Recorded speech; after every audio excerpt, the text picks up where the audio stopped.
الرحمن الرحیم اللہم صلی علی سیدنا محمد و آلہ و اصحابہ وسلم علیہ۔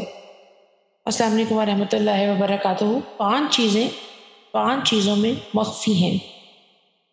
کہتے ہیں اللہ تعالیٰ نے پانچ چیزوں میں مخفی رکھی۔ اول، اپنی رضا کو عبادات میں مخفی رکھا۔ نمبر دو، اپنے غضب کو گناہوں میں پوشیدہ رکھا۔ نمبر سوئم، درمیانی نماز جو وسیع ہے اس کو نمازوں میں مخفی رکھا۔